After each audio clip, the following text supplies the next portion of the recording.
difficile de traduire les versets. Donc l'élément, c'est que Dieu a envoyé ses messagers, ses prophètes, pour qu'il y ait une égalité au sein de la société, que tous les gens soient traités d'égaux. Et cet élément est fondamental. So already you can ask yourself the question, the status of homosexuality within the larger society today, does it mean that our Muslim society is working? Alors, là on peut se poser la question, vu le traitement que les sociétés musulmanes ont vis-à-vis des homosexuels, est-ce que ça veut dire qu'il y a quelque chose qui ne va pas? Parce qu'ils sont traités musulmans, et le but de l'islam et des messagers, c'est de créer une société qui fonctionne bien, où tout le monde est traité à égalité. So that means that we have to then, at this point, we have to accept a different interpretation that will facilitate peace within society. Et donc, du coup, il faut peut-être aller chercher une autre interprétation qui va faciliter la paix sociale et le meilleur fonctionnement de la société. So can you kill homosexuals? When there are so many verses in the Quran that talks about saving of life, Islam is pro-life, right? Donc, comment est-ce qu'on peut arriver à sortir qu'on doit tuer les homosexuels quand il y a autant de versets dans le Coran qui sont pour la promotion de la vie? L'islam, c'est une religion pour la vie, qui promeut la vie. Right. So, just from looking at those verses, there are three conclusions that we can come to. One is that one is encouraged to save life instead of taking life. Number two, one's hatred for others should not be a motivation for justice, right? That's very clear. When injustice is observed, one should be proactive to restore the justice. So it is our responsibility in this room to make sure that justice gets restored. Donc il y a trois points à prendre si on veut résumer cet élément-là. C'est au début, chaque personne est encouragée à sauvegarder la vie plutôt que de la prendre. Deux, la haine d'une personne par rapport à d'autres ne peut jamais justifier le manque de justice ou l'injustice par rapport à cette autre personne. Le troisième point, si l'injustice est constatée, il faut être proactif pour la combattre et pour restaurer la justice. I'm not going to go in much into this, but just to mention that the question of ijtihad, which is independent reasoning, there are many scholars that have agreed that perhaps the door of ijtihad should not have been closed, and it was not even sure whether it was Al-Ghazali who have proposed that it should be closed. So perhaps now, because we're sitting with this dilemma, perhaps now is the best time to bring ijtihad back into Islam.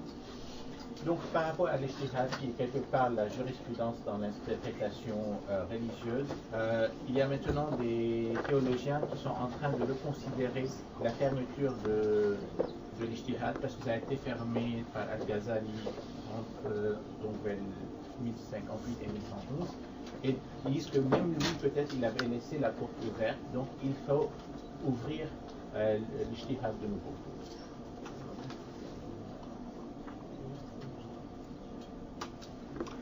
A scientific fact is that it is largely accepted by most scientists and particularly psychologists today that homosexuality is a phenomenon that existed since time immemorial, and it is a natural occurrence in human beings as it is in the animals and plant world. Right? Donc le premier élément, c'est que tous les scientifiques et les psychologistes sont d'accord que l'homosexualité est un phénomène qui a toujours existé depuis le début du temps, et c'est quelque chose de naturel dans les êtres humains, aussi bien que dans le monde des animaux et le monde des plantes. But Orthodox Muslim scholars say that it's unnatural because not even the animals does it. Alors là, pour contredire les orthodoxes, les théologiens orthodoxes disent que mais les humains ont le choix, alors que les animaux et les plantes n'ont pas le choix. Et donc l'humain le fait consciencieusement. But here you can see they're busy here. They're doing it.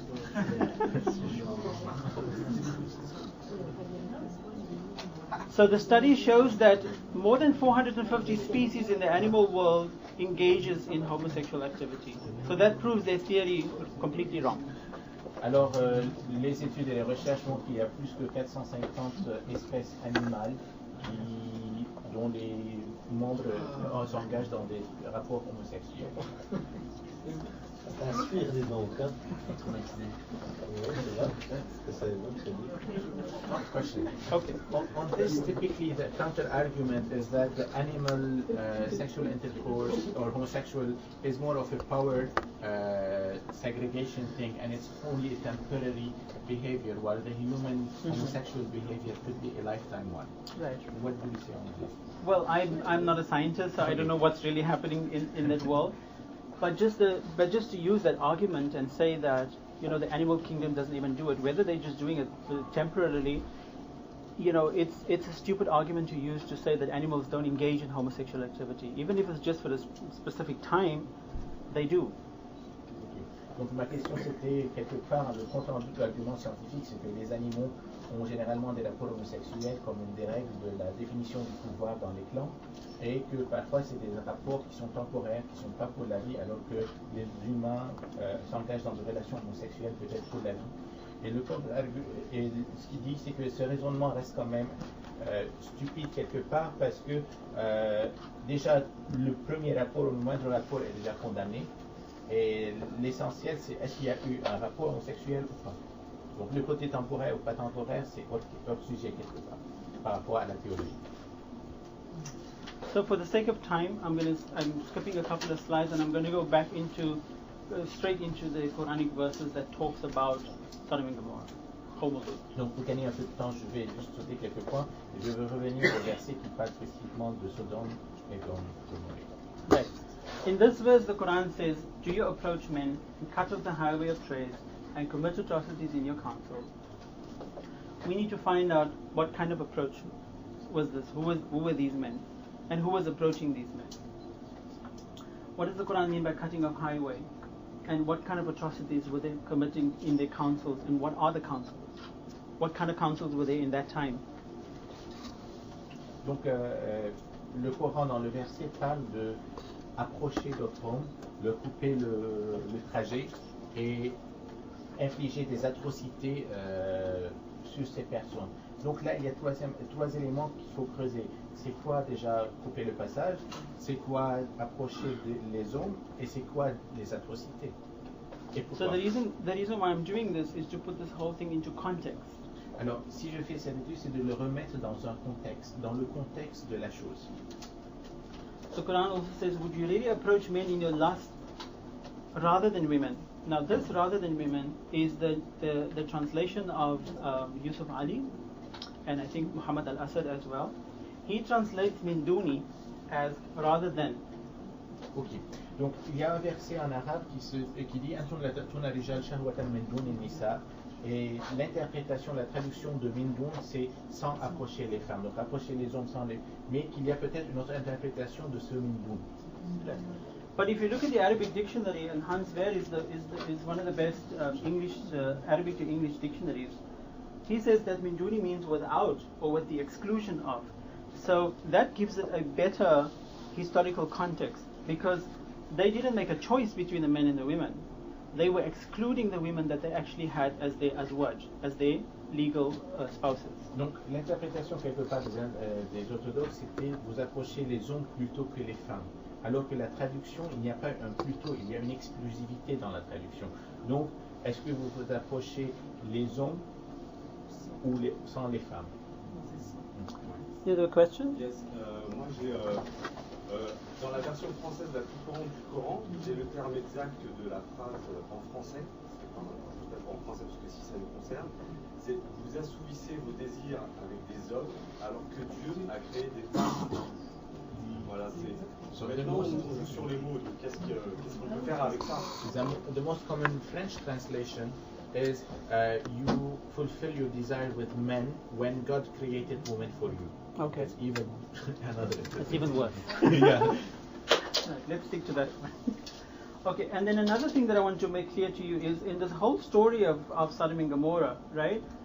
The classical translators of the Quran would translate tafdahun and tahzun as both disgrace, right?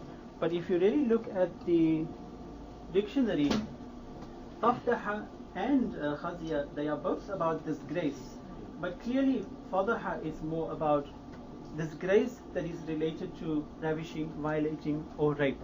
So in actual fact, what the Quran clearly brings out is that engagement of men approaching men was not one of consent, but it was actually one of rape.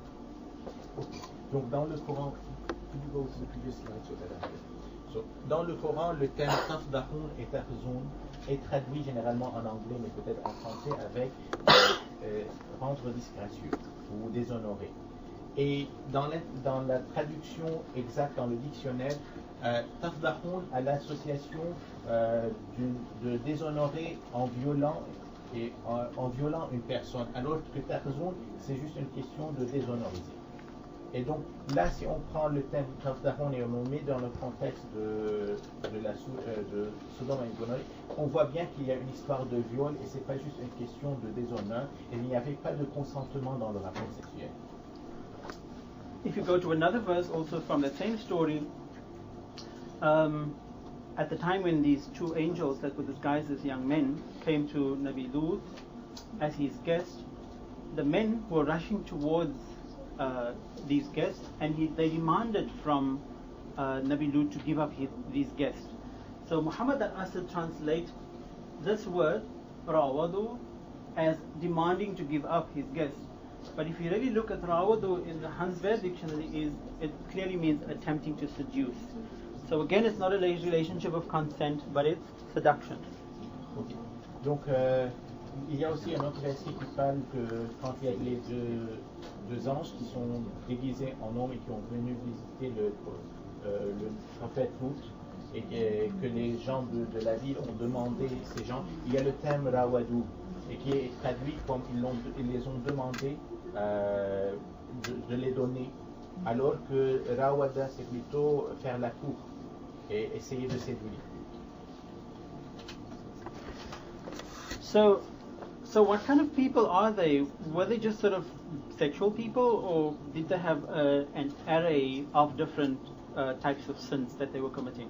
So I want to talk a little bit more about the people. Donc là, on va essayer de comprendre quel était le mode de vie des gens de Sodome et Gomorrhe. Est-ce qu'ils étaient juste des obsédés sexuels ou ils faisaient d'autres types de crimes? Je veux juste savoir, le peuple de Sodome et Gomorrhe, c'était pas dit à l'origine, c'est l'histoire qui est écrite dans les livres. C'était pas dit à l'origine, c'était juste pour un amusement qu'ils avaient des relations.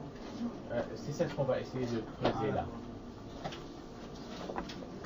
Généralement, les orthodoxes l'interprètent comme c'est de l'amusement. Et là, on essaie de le mettre dans le contexte pour voir si c'était juste de l'amusement ou pas. So Flavius Joseph is this Jewish historian. He recorded some time ago that the people of Sodom and Gomorrah, they were very proud of their numbers, right, and the extent of their wealth, and they were insolent to men, sort of, and impious to the divinity, right? So they were not really very conscious of the divine or God, and they were also very arrogant. Ok, donc Flavius Josephus, qui est un historien juif,